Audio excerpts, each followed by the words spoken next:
BJP দিবস উপলক্ষে 23শে December 2024 আমরা সবাই এখানে উপস্থিত হয়েছি। বিজেপি দিবসটা যেন ভালোভাবে এরা উদযাপন আচ্ছা ঢুকে যেতে পারেন স্বরাষ্ট্র উপদেষ্টা আমরা এই অনুষ্ঠানটা মনোরঞ্জনভাবে করার চেষ্টা করতেছি।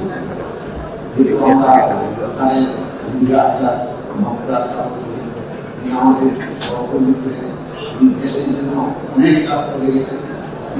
2007 সালেও কিন্তু ওনার সাথে আমার আরেকটা স্পেশালি হলো আমি ওই প্রদেশ সভায় আমি আর মিনাতে একই তার হতেছিলাম আর আমাদের মধ্যে আমরা একই সাথে বসেছি আমাদের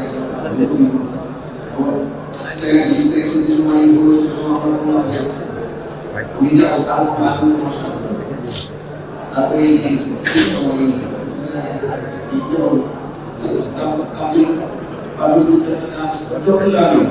একজন আমাদের মারা গেলেন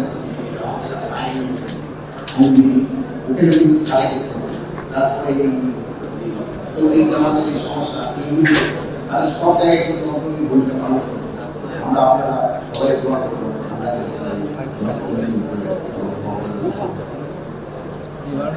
প্রশ্ন করতে সেটা হচ্ছে যে গত প্রায় 30-35 বছর ধরে কিন্তু রোহিঙ্গারা বাংলাদেশে প্রবেশ করছে এবং বাংলাদেশ মানবিকতার সবসময় এই সম্প্রতি বেশ কিছু 60,000-এর মতো সংখ্যা আবার ঢুকেছেন। এখন তাদের আসলে মানে অবস্থানটা সরকারের চাইলে ওয়েলকাম জানানো হবে নাকি আমাদের পরিবর্তন আমার রোহিঙ্গাদের অবস্থায় প্রবেশ করতে দিব না।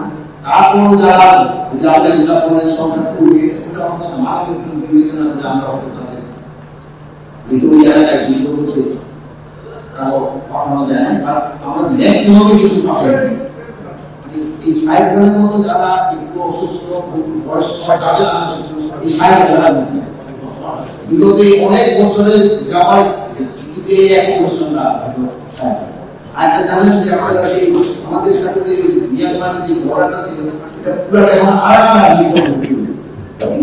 রাস্তার যে বন্ধু এটা ছিল ওটা ছিল আলাদা এখন আমাদের প্রতিনিধি যে তাদের সাথে যে বর্ডারে যে কথাবার্তা বলা এটাও কিন্তু ওরকম তাদের সাথে কোনো যায় না। এই জন্য আমাদের তাদের সাথে কথা বলতে এখন কোনো সিবিটি আমার তাও কিন্তু অফিসিয়ালি করা যাচ্ছে না। যদি এই একটা সমস্যাটা আছে আমাদের সরকার চেষ্টা করতেছে এটা যে যত তাড়াতাড়ি সম্ভব এই সমস্যাটা সমাধান করার। প্রত্যাবাসন প্রক্রিয়া সম্পর্কে যদি বলতেন কতদূর প্রত্যাবাসন সম্বন্ধে আমিও তো বিবেক করতে পারবো না। এটা আপনারা কি সেটা যদি জিজ্ঞেস করেন পররাষ্ট্র মন্ত্রণালয় এটা ভালো বলতে পারবেন। প্লাস আমাদের মাননীয় প্রধান উপদেষ্টা কিন্তু তার স্পেশাল ভয় নিয়োগ করে দিয়েছে এই এটা করার জন্য আমরা সবাইকে সাথে কাজ করব। আমরা তাহলে একটা ভালো একটা বিষয় একটু যোগ করতে চাই, গত 2 মাসে 60,000 রোহিঙ্গা দেশে এটা পররাষ্ট্র উপদেষ্টার স্টেটমেন্ট। গত 2 মাসে 60,000 না না ওদের বলতে গেছে পররাষ্ট্র উপদেষ্টার কথা কিন্তু আমি যেটা জানি কিন্তু আমরা তো বলার জানি 2017 সালের পরে যে মানে ওই ঘটনাটা ওই সময় এর পরে যেটা এইটা হচ্ছে এটা অনুমান প্রায় 50,000 60,000 অনুমান আপনি একটু যদি আরেকবার একটু ঠিক করে বলেন আমাদেরকে যদি পুরো লাইনটা যে 17 সালের পর থেকে 60,000 গেল সংখ্যাটা কিরকম? এটা প্রায়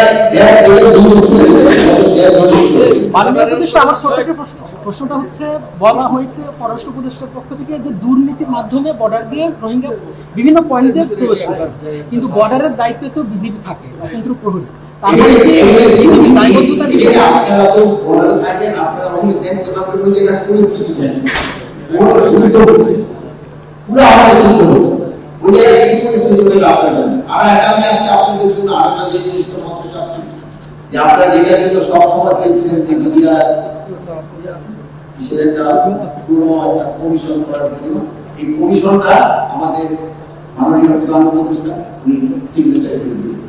গতকাল রাত্রি দিয়েছে এবং আমাদের কমিটির সদস্য সংখ্যা হল 7 জন এবং আমাদের এই সেকশনের মহাপরিচালক ছিলেন ALM জহিরুর রহমান লিডার সভাপতি এবং এর সাথে আমাদের সামরিক বাহিনীর আরো 2 জন সদস্য থাকবেন একজন আমাদের ইসি থেকে একজন সিভিল সার্ভিস থেকে একজন থাকবেন এবং ঢাকা ইউনিভার্সিটি থেকে একজন শিক্ষক থাকবেন জগন্নাথ ইউনিভার্সিটি থেকে একজন শিক্ষক থাকবেন পুলিশের একজন উপরের একজন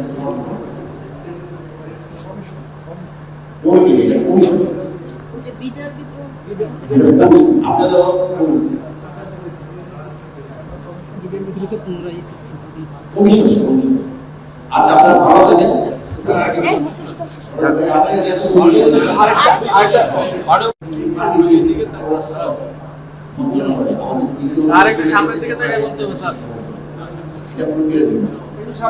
সামনের দিকে তাকে বলতে হবে স্যার। আমাদের সাথে তোমরা একটা কিছু একটা আছে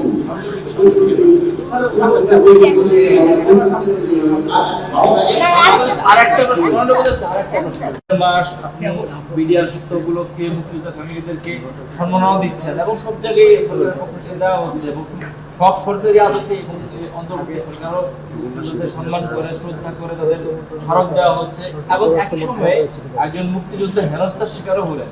এটাকে কিভাবে দেখছেন? এই হেনস্থার এটা কিছু সংখ্যক দুষ্কৃতিকারী সব জায়গায় রয়েছে এবং যে দুষ্কৃতিকারী তাকে হেনস্থা করছে তাদের আমরা আইনের আওতায় অবশ্যই নিয়োগ